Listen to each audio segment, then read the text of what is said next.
ആറന്മുള വിമാനത്താവള പദ്ധതി പ്രദേശം തോട്ടപ്പുഴശ്ശേരി, ആറന്മുള, കിടങ്ങന്നൂർ, മെഴുവേലി തുടങ്ങിയ വില്ലേജുകളിൽ ഉൾപ്പെടുന്ന പ്രദേശം. ഇവിടെയാണ് KGS ഗ്രൂപ്പ് പുതിയ പദ്ധതിക്ക് രൂപം കൊടുത്തിരിക്കുന്നത്. Electronic manufacturing cluster. 600 കോടി രൂപയുടെ സ്വകാര്യ നിക്ഷേപം, 200 കോടി കേന്ദ്ര സഹായം, ആയിരക്കണക്കിന് പേർക്ക് തൊഴിൽ.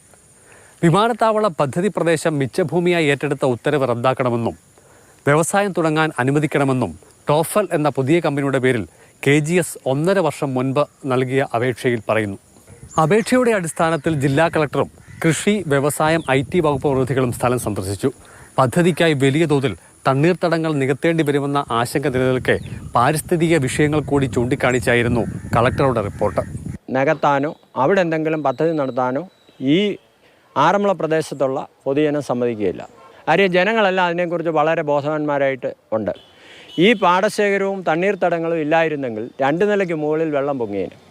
അപ്പോൾ ഈ അവസ്ഥ നന്നായിട്ട് അറിയാവുന്ന ആറന്മുളയിലെ നിവാസികൾ യാതൊരു കാരണവശാലും ആ തണ്ണീർത്തടങ്ങൾ മണ്ണിട്ട് നികത്തി പുതിയൊരു പദ്ധതി കൊണ്ടുവരുവാനായിട്ട് ഒരു തരത്തിലും അനുവദിക്കുകയില്ല.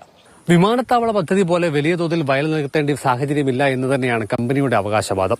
ഒപ്പം തന്നെ 1 ഏക്കർ സ്ഥലത്ത് 10 കോടി രൂപയുടെ നിക്ഷേപവും 20 പേർക്ക് തൊഴിലും ഉറപ്പാക്കുന്നതാണ് പദ്ധതിയെങ്കിൽ അതിന് ഇളവുകൾ ഏറെയുണ്ട് എന്നതും അവർക്ക് പ്രതീക്ഷ നൽകുന്നു. വിമാനത്താവള പദ്ധതി പ്രദേശത്ത് കൃഷിയല്ലാതെ മറ്റൊന്നും അനുവദിക്കാനാകില്ല എന്ന് വ്യക്തമാക്കി കൃഷിവകുപ്പ് പദ്ധതിയെ പാടെ തള്ളിയിരിക്കുകയാണ്. സർക്കാർ നിലപാട് വ്യക്തമാക്കേണ്ടതുണ്ട്. പദ്ധതിയുമായി മുന്നോട്ട് പോകുന്ന പക്ഷം 1 പതിറ്റാണ്ട് മുൻപ് ഉയർന്നതിന് സമാനമായ പ്രക്ഷോഭങ്ങൾക്കായിരിക്കും ആറന്മുള സാക്ഷ്യം വഹിക്കുക. CK Abhilal, Mathrubhumi news.